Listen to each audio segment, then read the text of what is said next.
ارغوان شاخه همخون جدا مانده من، آسمان تو چه رنگ است امروز؟ آفتابی است هوا یا گرفته است هنوز؟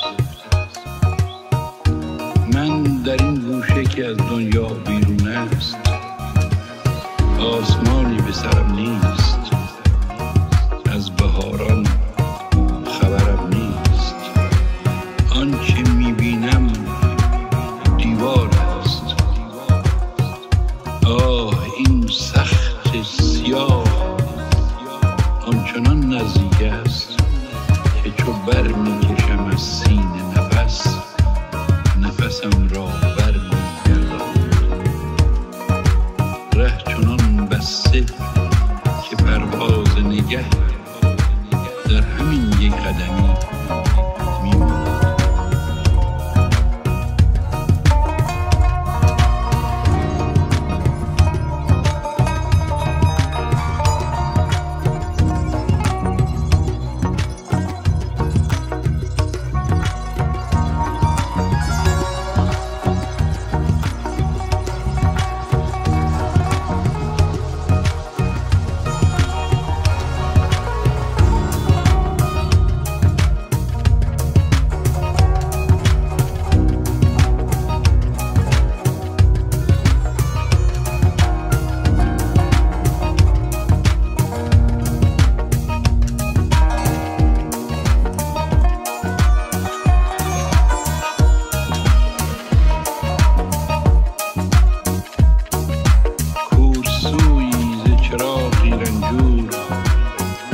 قصه پرداز شب ظلمانی است.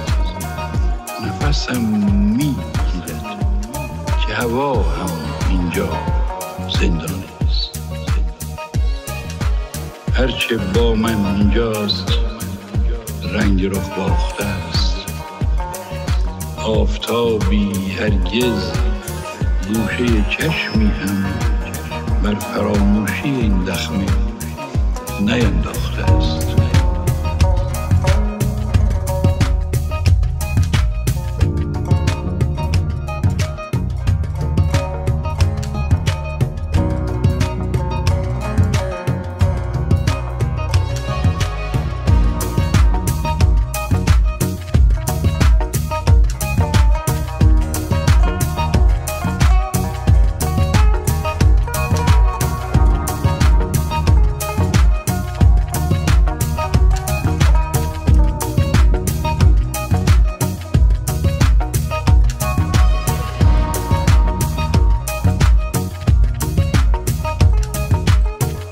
در این گوشه خاموش فراموش شده که از دم سردش هر شمعی خاموش شده، یاد رنگینی در خاطر من گریه می انگیزد. ارغوانم آنجاست، ارغوانم تنهاست، ارغوانم دارد می گرید چون دل من که چنین خونالود هر دم از دیده فرو می‌ریزد. ارغوان این چه رازی است که هر بار بهار با عزای دل ما می آید، که زمین هر سال از خون فرسوها رنگین است و این چنین بر جگر سوختگان داغ بر داغ